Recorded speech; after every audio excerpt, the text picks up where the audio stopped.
and show the captions.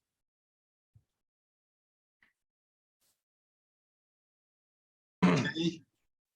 And let's see here. And then I want to share my screen.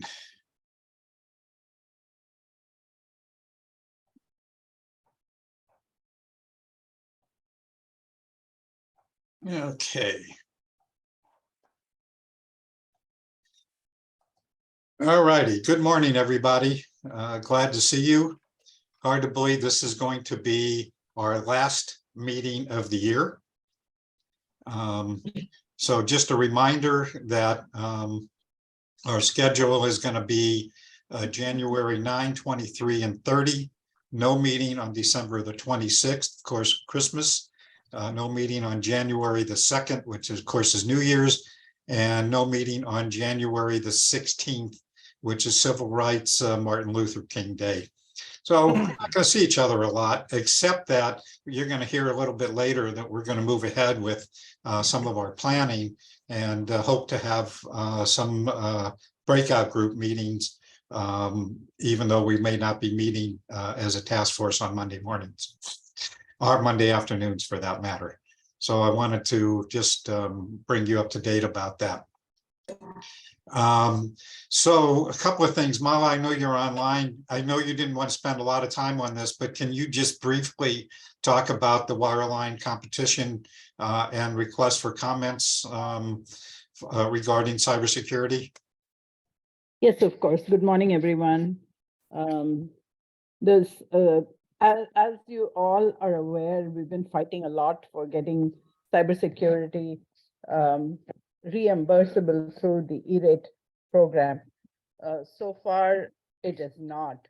So even when you order services, you have to cost allocate out anything that is a firewall or anything that involves cybersecurity. So this has been ongoing for a while, but finally, FCC is seeking comments on the eligible services list, which this year, of course, as usual, did not include the cybersecurity. So comments are due by 13th February, and reply comments are due by 30th of March. So in all likelihood, it's not going to be available for this cycle, that is 2023-24, because it's too late for us to include that in this year's application, which probably ends. They haven't given us a date, but usually it is mid-March or early April that we have schools and libraries have to apply for 2023-2024 cycle. Shelby and others have all filed comments already. I mean, they filed comments in the sense they were the ones who put up the petition to make this happen. Shelby is Schools, Health, Libraries, Broadband, and which is the State E-Rate Coordinators Alliance, and several other organizations have been petitioning FCC for this. Back to you, Steve, unless anyone has any questions. So we're going to share some information. I know, Mala, you've been busy, but hopefully we can take what Shelby has drafted and send it out to the task force, and any other comments that maybe you and Mylan might have that we can send out to this group, and then encourage you all to submit your comments prior to the deadline. Okay. Any questions or comments about that? Okay, moving on. So I want to do several things today. First of all, I'd like to do a little recap. I'd like to hear from you folks about what you like this year, what we can do better, and for next year. And then we're also going to have a discussion about, about updating our plan and providing input into the BEAD and digital equity planning. So you're going to hear about that a little bit later. but I'd like to hear your thoughts about what can we do different, what can we do better as we start a new year. Comments, thoughts?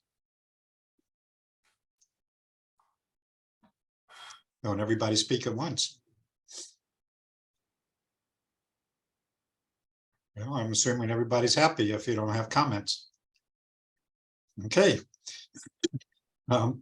Go ahead, Karen, were you going to say? Yeah, Steve, I was just going to say, instead of putting that broad statement out, maybe we, like narrow it down.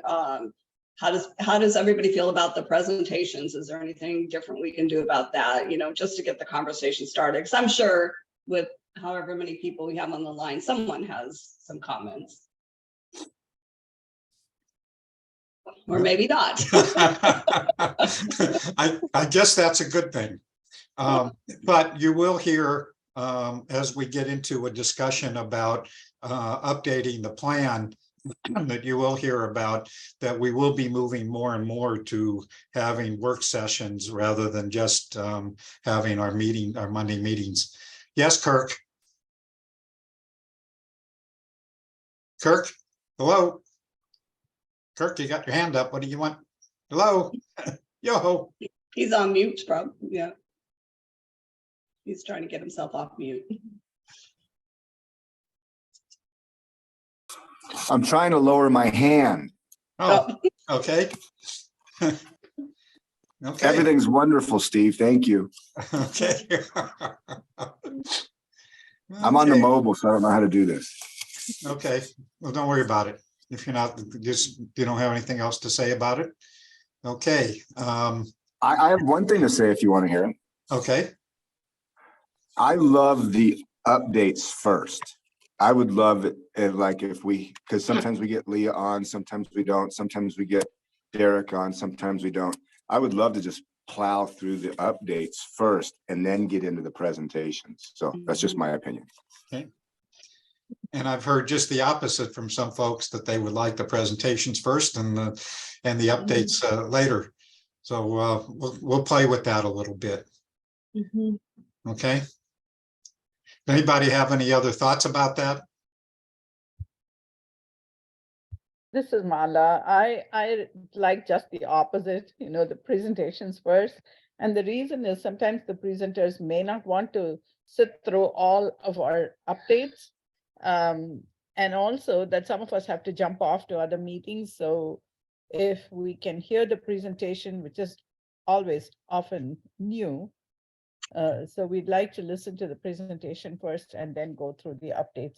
And in any case, you also get the transcripts out so the updates can be listened to, read, if we miss it. Okay. So we have a yes, yes for presentations first and yes for, but you know what? We don't have to do the same thing.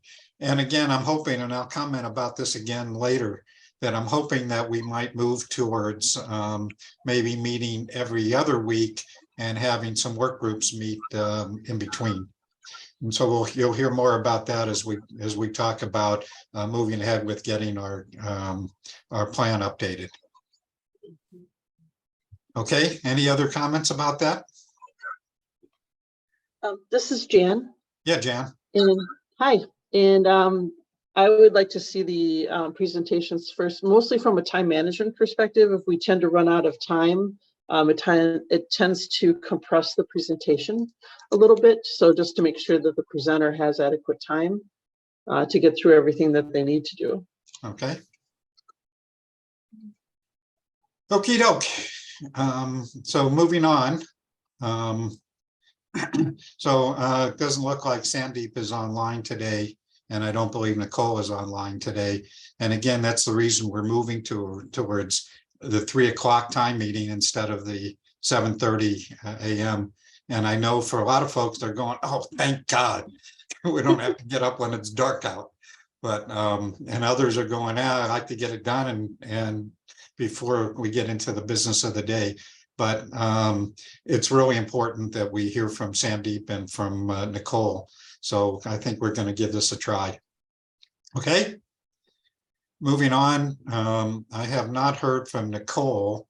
about, she was planning to have industry listening sessions. Part of her charge as the NTIA representative is to make sure that she gets input from broadband providers. And so she is planning to have listening sessions with the providers in January. The tentative dates I saw from her was the 11th and the 18th, but do not have any more information. Anybody know anything more about that? Steve, this is Mark. I need to reach out to her, see if I can forge a ATIC partnership a bit with that. I have developed contact lists and other stuff that should be useful to her. And the ATIC board meeting is on the 11th from noon to 2. So I need to communicate to her that hopefully that is not a time she will overlap on that day. And I do believe that she is collaborating with Sandeep on that, Right. on those listening sessions. And then I did post a relevant a tidbit in the chat, the formal award of 6.1 million in Arizona to Arizona for planning dollars was announced last week, and there is a release that talks about the split of that money. Not a lot of details in the chat. Okay, thank you. Okay, moving on. So as you all may recall, that we had a discussion at one of our previous meetings about the National Broadband Map challenge process. And we had a lot of discussion at this meeting. We had a lot of discussion following the meeting at our kibitzing session, and felt like we could probably have more discussion about that. And so we're going to try to schedule some meetings, a meeting to further discuss, provide input into what's happening with the mapping. Paul Ross and Rory Conway both have stepped up and said that they are willing to help facilitate that discussion. And then, of course, people like Sandeep, Nicole, Mala, and Mylan are really important to that discussion. So hopefully we can get a meeting right after the first of the year. Because that date, what's the date for that? January 13th. Okay, so we have a very short window to provide input. Well, let me just comment. I mean, this is just as we spent the last 12 years fussing and in some senses refining the last map standard. Yes, this is the one shot for state response that will affect the allocations from the BEAD funding, but the map will be an ongoing issue for the next decade. So we're unlikely to be able to generate anything that Sandeep won't already. When I looked at the ACA Q&A that came out regarding their current RFQ, the selection date for the contractor to support that was like December 26th. Bids were due or proposals last week. They're accelerating that specific award, whether they can get someone on board and working, effectively by the 13th certainly is a risk. But the maps this particular generation of maps will be with us for a decade. Yeah. Okay, well, thank you. And of course, I believe they're going to be hiring somebody on staff for the mapping, are they not? I don't know that specifically, but they are accelerating their RFQ selection for that one of the 5 categories. Yeah. Okay. All right, anybody know anything more about that, Karen? Anybody? Steve, this is Mala. Yeah, Mala.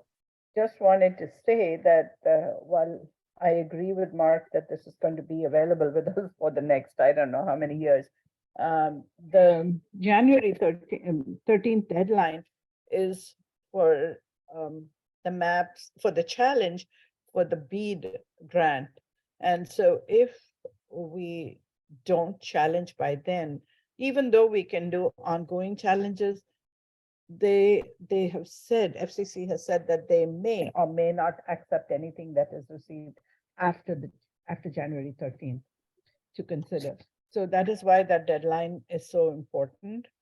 But the problem is also because anchor institutions have not been included in the fabric. And in order for us to make, in order for FCC to make any changes on this, you have to change the category of the anchor institution, change the label of what the anchor institutions are called, and then get it corrected. So this means that, it's okay for us to do this if an anchor institution is a part of, like a library is part of a government building. But in cases where they are standalone anchor institutions, that's going to pose a problem. And so these are issues that Shelby and Sika have taken up with FCC. Not sure if they're going to act on it before January 13th, but we are requesting that they give us more clarity on it. Mala, this is Drew Garner from Common Sense. Do you know how much the inclusion of anchor institutions will affect allocations?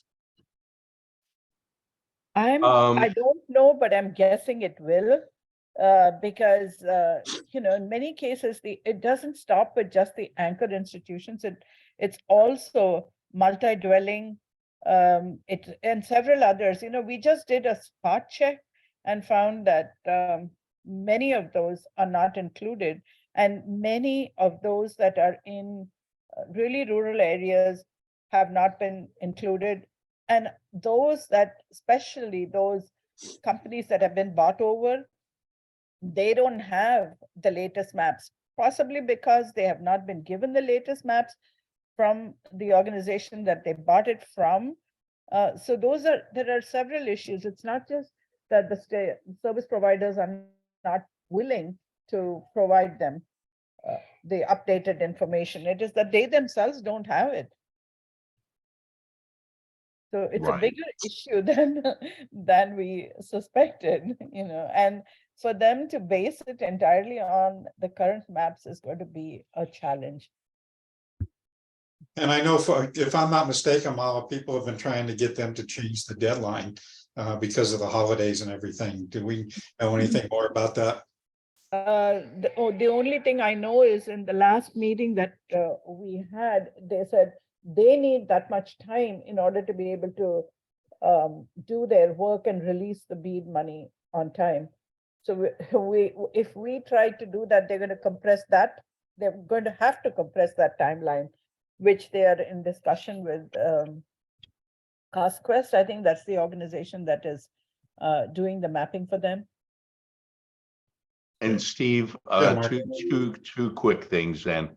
Mala, I believe the mapping should fully integrate the state of CAIs and carry that information. That's been one of my big disappointments in the national map that we did ourselves on our state map. But I believe the congressional formula for BEAD allocation is very specific about unserved households. So I don't believe the inclusion of CAIs would affect the calculations, though it is arguably a very good and necessary thing to be done. And then secondly, Steve, the one thing that we could do, and others have, and there's templates for doing that, is some sort of public call to action. Check your home, check your databases, check your.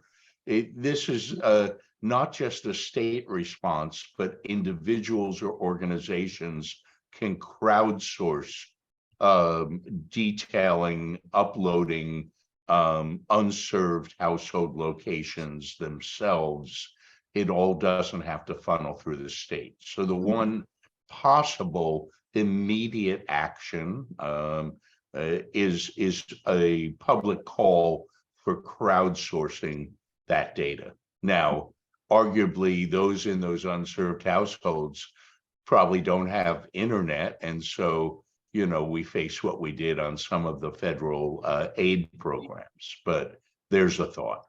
Yeah, Mark, I agree with you. There's two parts to this. And I think ACA, when they get their contractor on board, their priority is to identify premises that are not included at all on the maps. Right. And there's another component of those speed accuracy, components of the map. And Good so point. Absolutely. I think, you know, if we allow the state to do their work and identify any missing premises, then the secondary part is a great idea for, you know, consortiums or local governments or individuals, like you said, crowdsourcing to test the accuracy of what those maps are showing. So as Great Mark commented, that it's not just looking at the state to reply, but you as individuals or for your organizations can also reply to the mapping. So let me ask this. We had talked once before about having a special meeting specifically to talk about mapping. Is that something you folks would like, or we don't need it? What's your thinking? Well, it's nothing if not educational, especially if we can get, as John suggests, ADOT or the state cartographer or Sandeep to help educate us. And perhaps from that discussion comes thoughts and initiatives where we can help them. Okay. Right.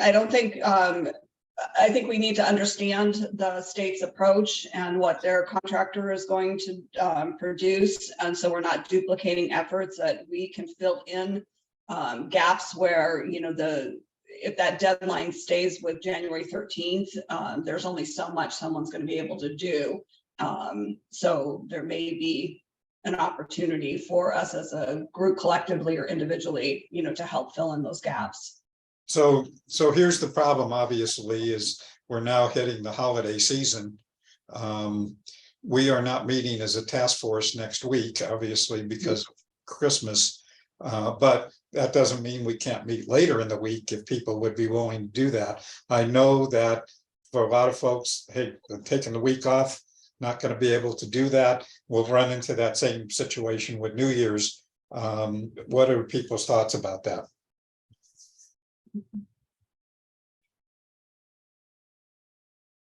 No comments. Well, let me do this. I'm sorry, go ahead, Karen. No, I was chuckling at no comment. So let me. As I said earlier, Steve, I'm here at work. I'm going to be available but I don't know how much I will bring to the conversation. So that's just me. Well, let me do this. Let me talk to Sandeep. I've actually been trying to catch up with him, but let me talk to Sandeep and see what his thoughts are. And I know I talked with Mylan a little bit, but let me talk with Mylan, and of course, Mala, you folks are very instrumental to this and probably most knowledgeable. And again, Mark, you and others. So let's see what we can get done before that deadline. You got to have enough time to be able to prepare some kind of a response. So if you're thinking about replying, I would suggest that you do some homework in the meantime. I don't know, Drew, do you have anything else that you kind of really track a lot of this stuff. Do you have anything else that you want to share about that? Yeah, I wanted to flag something Mala mentioned in the comments, that the current round of maps are mostly for allocation. We got to get them right so that the state gets as much money as it needs. And states like Arizona and areas with big tribal, big remote, big unserved areas are more likely, I think, to get less money than they deserve, because Arizona has to work with an intergovernmental process to get data from tribes. And they had to do it at the same timeline as other states are who don't have as much tribal data. And even those states without having to go through tribes, they're struggling with this timeline. So Arizona, I think, is in a uniquely difficult position. And I think that's what Sandeep is struggling with right now. We met with NTIA staff They are interested in understanding what specifically an extra 30 or 60 days delay on the maps would get them. So if anyone has any, I'm going to respond and tell them about like some of the tribal timelines that Arizona might benefit from that amount of time because the tribes could get more data back to us. But if you have any other specific examples about 30 or 60 extra days, I'd be happy to forward those on in my response later today or tomorrow. Okay, Well, hey, this is Corey. Can you guys hear me? yes, Yep. I think one of the big issues is just that of coordination. I've been talking with our GIS guy since we found out about the maps. We did searches. There are a lot of addresses that are not in Yavapai County's area. And he's been trying to coordinate with the FCC, the state, whomever he can talk to about trying to get their data set to compare to our data set to see what we need to send them to have uploaded. And he's not really given a lot of answers. So it's, I think if there was somebody from the state who could tell GIS departments, you need to give me X, Y, Z, and here's a format I need it in, it becomes a lot easier process to get that data to the state, who can then send it to the FCC. Because our local GIS guy, he's way outside of the loop on this. And who's he supposed to talk to get the right information? Yeah, Corey, I think that's the whole purpose of this RFQ and then the subsequent contract with the contractor that's going to do this. The ACA staff is so small and they don't have the internal expertise to tackle, this. And so I think once they get that contractor on board, you'll see a very quick movement, because I've had some conversations with them already. They're already planning to reach out to each of the county assessors to get data. They already have some data sets.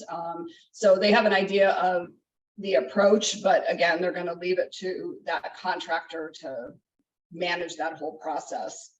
Because then he's going to be on board and we'll have, what did you say, 2 weeks to get the data in after he's on board? Yep. pretty much. I mean, is 2 weeks enough? I suppose if you have all of your ducks in a row, but then you're dealing with government entities where it's not just you having your ducks in a row. If you're that consultant, you have to make sure everybody has availability to get you the stuff that you need, which we all know dealing with government, that's not always possible. No, Corey, you're right. The timing is a mess. Some states, frankly, got their ducks lining up earlier this year. We weren't one of them. And but what Drew indicated about a openness to discuss delay is the first glimmer I've heard in perhaps a chink in that wall. So hopeful maybe that will yield a little bit longer window. Well, and maybe there's another way to approach this too. If this consultant's going to be on in a couple of weeks, or hopefully hired in a couple of weeks, that does actually give 2 weeks for some other entity, some other person to get all the assessors and GIS people on board, so that when he starts day one, they can actually start doing the work that needs to be done. Is there like a state group of GIS or mapping people, or does something like that exist? There is a group, but they don't have that kind of action charter. They're more a collaborative group and they do share mapping layers, and there is a portal for them. I forget exactly what they're called, but they're AZGO, Mark. Yeah, AZGO. Thank you, Karen. But they don't have like staff or action agendas like that, Corey. Yeah. Oh, sorry. Go ahead, Mark. Okay, Well, I was just going to add that Sandeep did a presentation a couple of weeks ago to the county managers meeting, and so basically expressed, all of the issues that we're talking about here today, and did a call to action to these county managers that they are going to be contacted, and so to have whatever people that they need assigned or data, they could start looking at. And so I think all the county managers are aware that this is coming and that it's it's very urgent to get the information together. So this is Sharika, just food for thought on, I don't know how you would go about this, but I think your best place to get your data would probably be the fire departments, because they have to go, because, and I'm serious, because like City of Phoenix, we dispatch for multiple cities. We Yeah. have to have their addresses and you have to know where to go. So they have GIS techs on staff. They have all of that because it is necessary to save lives. So I think that's going to be your best source of data. Well, That's just my 2 cents. How you get it, I have no idea how you would get it. Sharika, I spent the last part of my career and ran the state 911 program, so I'm very familiar with that data. And the data is great in Tucson, in Phoenix. The data in the rural communities is horrible. And I know Joy's on this call and she's already reached out to her folks, and especially on the tribal areas, there is no addressing. So it's going to be very difficult to get 911 data from rural communities. And the state actually already has, ACA already has 911 data and school data. And like I said, they're going to add the assessor data onto it and whatever other data sources they come up with. And some states I've seen are actually going after licensing address data from the big data aggregators that collect all the consumer, retail, and other data, because you may manage to order things for delivery to a physical address that doesn't otherwise appear somehow in roles. And the other real issue is MDUs, multi-dwelling units, and they're really bad as breaking apartment buildings and co-ops down to the individual residential units as well. So there are some ancillary data that can be bought, and we probably don't have time and maybe don't have budget, but that is one approach people can keep in mind as well, is a kind of sideline businesses that exist and are very vibrant in exactly that kind of data. Mark, I read a really interesting article about multi-dwelling units, and they said that like the front office or the community building may have internet to it, but that doesn't mean that all the other units in the apartment complex do. I mean, it's just not Right. So it's really, you got to be really careful about identifying that address as having internet. So just a lot of different aspects to look at. I thought I read an article a while back that some of the states are mounting a legal challenge to the deadline. Do you know anything about that, Mala, or that? No, that is exactly what I was saying. Shelby and Sika have both challenged the date, or suggested at least that they extend the deadline. Right, but I think the actual states, a number of the states are getting together to challenge. Our state too has done it. Governor Ducey has sent a petition, again signed by many government agencies, to say that they would need the deadline extended. So there's active action going on in that area, and FCC's pushback was that if we extend the deadline, we are not going to be able to release the funds sooner. And their pushback also is that if we give you the funding, it's up to you to decide how you want to break it, how you want to distribute it. So you can use your formula, but even for us to use the formula, Henry, we need that data. If we don't have the right data, like everyone's been talking about, this is a big issue, and it's going to take more than one AZBSN meeting to talk about. Several. Karen was right about the 911. She's been working really actively on that 911 before she when she was an ADOA. And that data is important even for us to reallocate the funds, because we need to know where this anchor institution is that has the high speed, from where we can siphon off to the dwellings, or to any of the tribal entities, because they don't even have physical addresses. Again, we're dealing with different layers, some with physical addresses, some with just lat long, and it's a lot to do before January 13th for us to even figure out what the issue is. Yeah, and in what we've seen, looking at our data, pretty much anything that's been added within the county in the last 10 years is not part of that data set. Absolutely. And for Yavapai County, we've seen a lot of growth in that 10 years. Right. So that would all, well, most of it wouldn't be included. And I apologize, I have to take off to another meeting. They need a quorum. But I Right. just wanted to make sure we were moving forward in a positive direction, hopefully able to update that information before the deadline. And Corey, one of your own libraries are the place where 911 goes to send off their reports from their parking lots, because they don't have internet access anywhere else. And I've had that report back from some of our libraries saying that's the only place where 911 or even police reports can be sent off. Hmm, So that's, yeah. thank you for your interest and for contributing, and we'll meet again in the new year with you.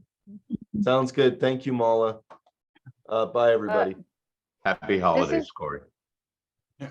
This is Joy Whiting. I was just going to mention one other thing that Drew asked about pushing that deadline back. And Karen's right that I talked to the emergency management system director here in Apache County, and it's a mess. He has to have mobile trucks that they don't even get radio service out there where they are, and they're trying to figure out how to get mobile trucks for like hotspots out in the middle of nowhere to find people's addresses. But when you sign a petition and you register to vote in rural Arizona, you can describe where you live, 2 miles west of Patterson Pond. And that's acceptable. That's not an address, and nobody has a GIS coordinate for that. That is especially true on the Navajo Nation. There's hardly roads that can be addressed or even figured out. So figuring out how to get all that stuff is time consuming, and it needs to be gathered, and it takes time. So that's a point towards pushing. I don't understand why the FCC can't understand gathering data takes time, and with the holidays and governments, people aren't as available. So that's just my 2 cents about rural Apache County and the Navajo Nation and gathering addresses. We need more time on it. Yeah, Joy, I mean, if we couldn't get that done with 911, and not just in Arizona, I mean, across the country, I don't know how they expect to have that done for a broadband allocation within, a couple months or 6 weeks. The only saving grace may be that all 50 states and 5 territories are in the very same boat. No one's is going to be perfect. How far from perfect you are will affect your allocations, but we're still going to get a lot of money. So if we're better than others in correcting ours, we would get, more than our share. If we're worse than others, maybe less than our share. But we are still operating around the margins. And so, again, we're going to live with this map 10 years. If we get some relief on the deadline, that's great. But otherwise, it will be what it is. Well, let me do this. Let me talk to Sandeep and see what his thoughts are. And I don't know how you feel about having a meeting this week. It's actually a problem for me, but it's a timely issue. So let me talk to Sandeep, see what his thoughts are, and then we'll, if we decide that it's important to have a meeting as this group specifically to have more discussion about the mapping, then we'll try to schedule a time to do that. It's a Or bad by time. next week, his contractor may be on board and that meeting may be able to include them. Yep. So let me talk to Sandeep, see where we are, and then kind of decide. Again, I hate to do meetings over the holidays, but I think we're kind of in that situation right now. Okay. I let's- will just, I Go will ahead. say you all are very optimistic about government actually moving with this RFP process very fast. I'm just, as someone that works in local government, I will be floored if they actually get someone on board before the new year. And I get that they want to, but the people that actually review this stuff may not be in office. So I appreciate you guys being super positive about it. Well, Yeah, the ACA has its own processes and they're separate from the way the state procurement generally runs. And a lot of the vendors that were already sort of working on projects around this were prepared for this RFQ. So that there's a lot of the success elements that are already in place, but Teresa, you got a good point. And we are assuming that whoever is selected or whichever organization is selected can drop everything they're doing and take this up as a priority. Yeah. Yeah. Well, again, let me talk to Sandeep, see what his thoughts are. And if he feels like it would be useful to have a meeting and what the time frame is for them getting somebody hired and all that sort of stuff, then if necessary, we'll schedule a meeting. Okay. Great. Okay, so moving on, and I want to really, this is really important for us, that we are going to try to update our comprehensive state plan digital access strategy report that we did in 2020. And it's particularly important because now is the time when we're looking at providing input into BEAD and digital equity planning and so forth. And so I have been in touch with Karen, John Kelly, and Jan Schiller about leading a process for us to be able to get that plan updated.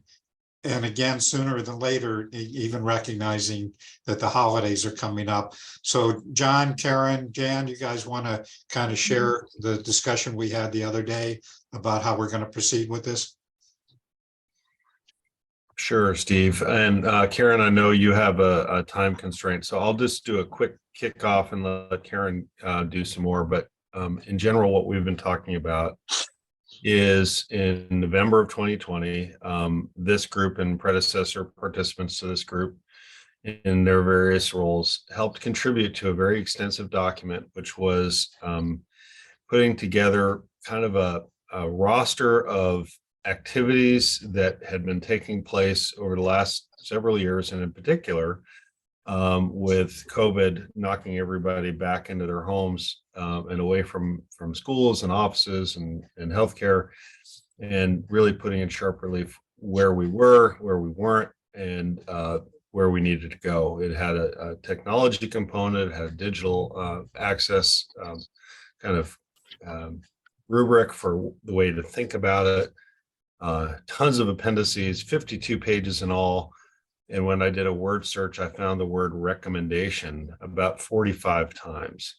So here we are 2+ years later, and a lot has happened since then. So in order for this report to be, to continue to be relevant and useful, what our initial thought is that we do an update on where we were with those recommendations, what has taken place since then.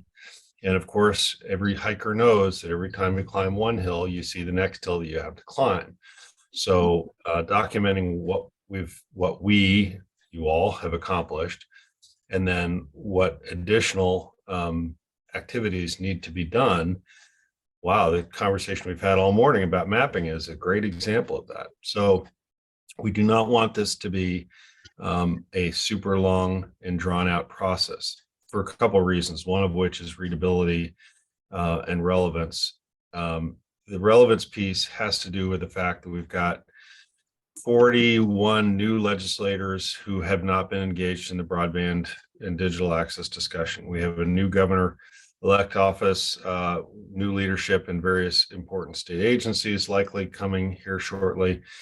A lot of change has happened in sort of what we call the governance map, which is who gets to decide how we're going to implement some of these recommendations. So perfect time to try to get this document updated, where we are, where we still need to go.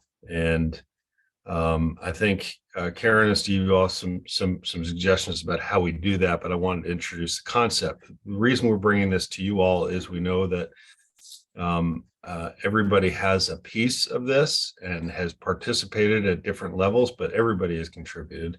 In fact, to your opening question, Steve, what has worked well? What has worked well is you've really brought together a lot of people with a lot of expertise and knowledge. We've shared that, we've built each other's competencies, and we want that to continue. We think this process is a way to do that. And so we're going to need people's help to make this, get this done. So Karen, do you have anything more to offer? Yeah, thanks, John. And I apologize. I have a standing 8:30 meeting, so I have about 5 minutes.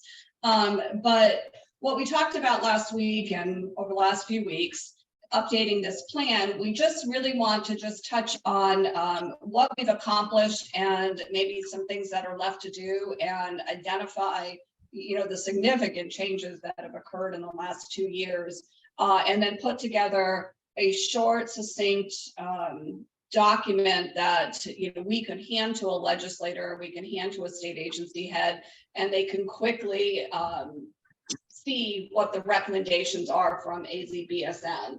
So what we thought about doing is, like Steve said earlier, pulling together a couple work groups over the next few weeks to, one, just take a quick look at the existing plan. And we don't want to recreate that document. Again, just have something quick and succinct that we can hand to policymakers. But if we have a working group for a couple different areas, they can meet, put some recommendations together. We can then meet as a whole and digest that information and put it into a document.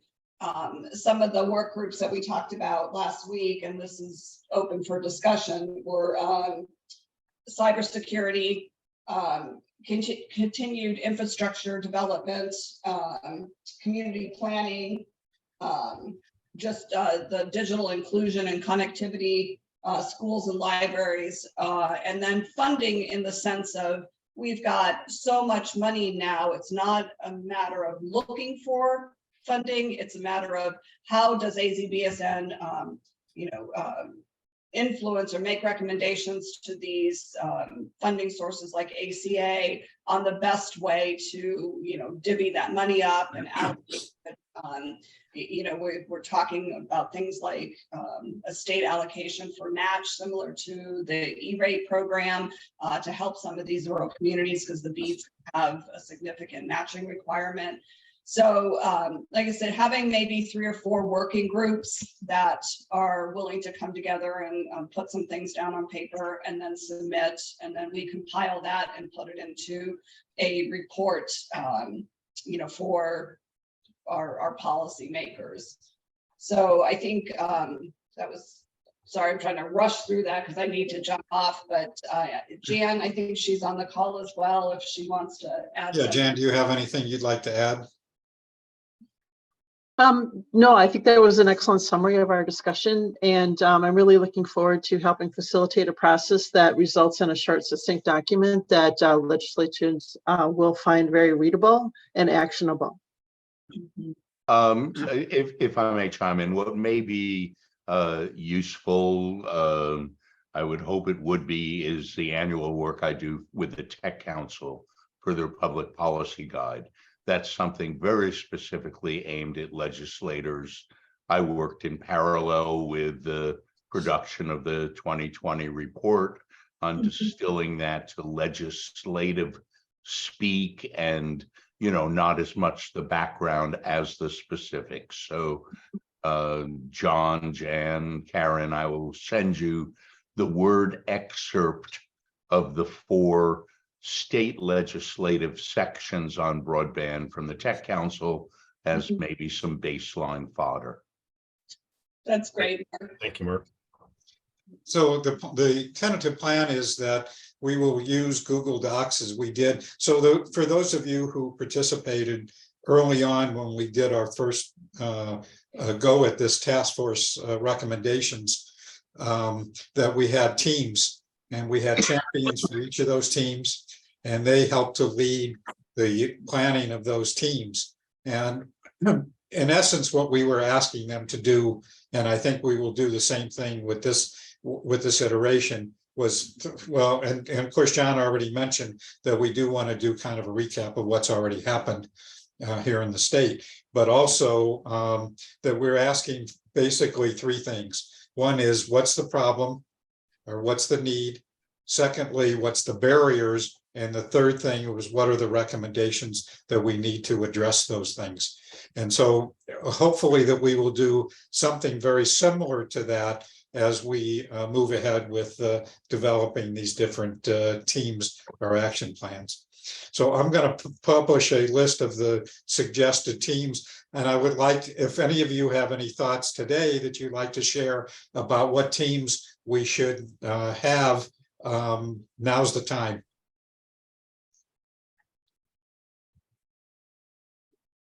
Once, going twice. So several things.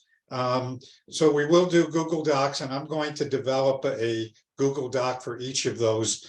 I want to be able to consolidate all this information so that it's not all over the place. I also hope that we will record all of the task force, all of the team meetings, and I will have a page on the website, as we did early on, where we will have who the teams are, how do you join meetings, when are they scheduled, and so forth. And again, I want to emphasize, and I think John, sort of touched on this, this is not going to be a 6-month process. That I think that we were recognizing that time is critical with transition happening, new governor, new secretary of state, all kinds of new legislators, that it's important that we get this done in a few weeks, not in a few months. So we're going to look at it, and I'll work with John and Karen and Jan again to figure out how's the best way for us to manage this, to get the input, schedule meetings, and so forth. So again, I'm thinking that maybe we go to, at least for a month or two, that we go to every other week for our regular task force meetings, and that we allow time for people, whether it's during our regular meeting time or whatever time works for people, to do this team planning. Questions, comments, thoughts? What do you think? I guess I'm hearing that people Doable. are good about that. Yep, it's cool, doable. Okay. Yep. Agree, Steve. Okay. So with that, we still have a few minutes on the meeting that I'd like to, if we can do any quick updates. Obviously, Sandeep's not here today. Mala, do you have anything that you want to add for libraries? Sorry, I was on mute. Nothing special. We're still struggling with everything that you have outlined. I just wanted to know if you had any updates about who's applying for the Navigator grant, as well as for the ACP. Did you hear back from any of the team that they are applying? Well, the only ones that I'm aware of, and I'm sure there's probably others out there, is Chicanos por la Causa and ASU, or the excuse me, the Digital Equity Institute. And Common Sense, I think you guys are partnering with the Institute, is that correct? Yeah, Common Sense currently may be ineligible for the ACP outreach grant because we fit the definition of contractor. So we're figuring stuff out right now. Okay. And I've told Erin about it. She's looking at the grant herself, but we'll see.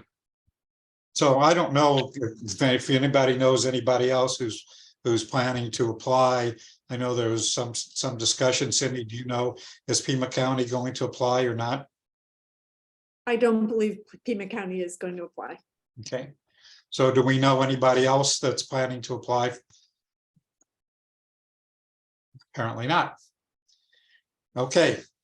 So moving on, so obviously, I don't believe Holly's online today. I don't know if she Or is. Steve, just to make sure I understand, so only Chicanos por la Casa is planning to apply currently, and maybe the Digital Equity Institute? That's my knowledge. There may be others out there that I'm not aware of. Those are the only two that I'm aware of. And I Okay, think DEI is definitely applying. okay, Not for the Navigator. I don't know the second two that came out, but I think for the larger ACP outreach. Yeah. That's what okay. The NOFO is almost exactly the same, except that, the emphasis in the second grant is more for navigator training and getting them on board. But the deadline is exactly the same day as the other grant. So it's going to be tough to try to get applications before January 9th. Mhm. I did get a note from Robert today.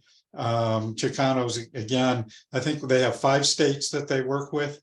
So they're planning to do that. They were also thinking about Puerto Rico, but he said in his note today that just because there's just not enough money that they probably will not include Puerto Rico at this point. Okay. And that's okay because Puerto Rico has had the best ACP record so far, the enrollment so far. So almost Okay. every household probably that could be connected is connected. All righty. So moving on, Department of Ed. I don't know that we have anybody online today from the Department of Ed. Cindy, do you have anything digital inclusion? I don't at this point, Steve. Okay. And Drew, you or Elena have anything else you want to add? Nope. Okay, Aaron's not online. And Nicole's not online. Derek, I don't think Derek's here either. So I think we're done with our updates. Anybody else have any updates that they want to share today? Only that there was another NTIA tribal grant in Arizona, $3 million to the Action Indian community. I posted a link to the press release about that.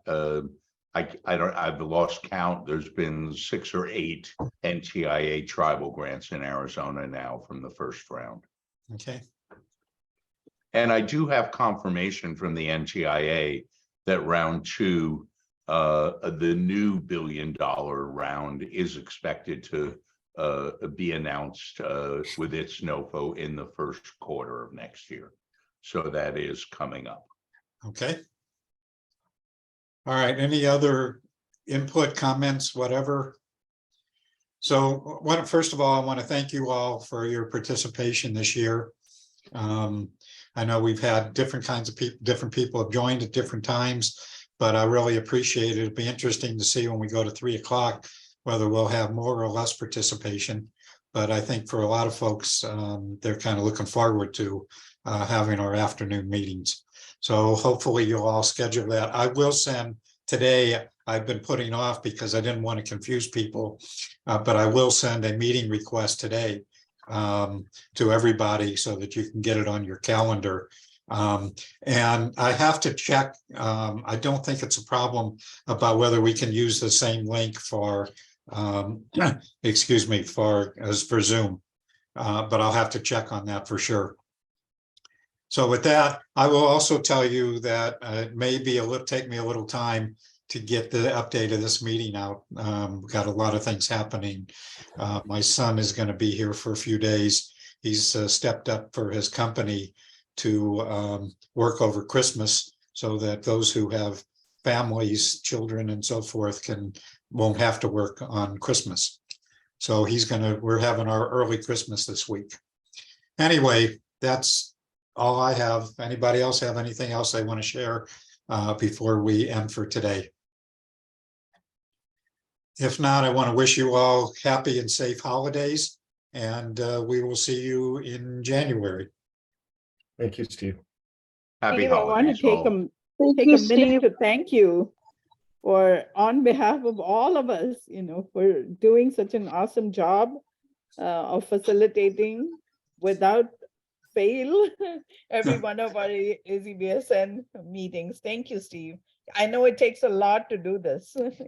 Thank you. Thank you. I will need Seconded. to, one of my other priorities is to raise some money because we're just about out. And I do appreciate the opportunity to get paid. So there you have it. Okay, anything else? If not, I think we're done for today and we're done for the year. So we'll see you all in January, possibly sooner than that after I talk with Sandeep today. Okay? Thanks, Steve. Bye now. no. No Yeah, kibitzing today. No No kibitzing today. kibitzing? No. No kibitz. Be safe, guys. Well, Okay. Paul's on with his new headphones. How can we not kibitz? Steve, read the room. Steve, read the room. Well, we can kibitzing is kibitz for a little. We can kibitz for a little while if you choose, if you want to. Kibitz is the after party. Here, stop your screen share, Steve. Yep.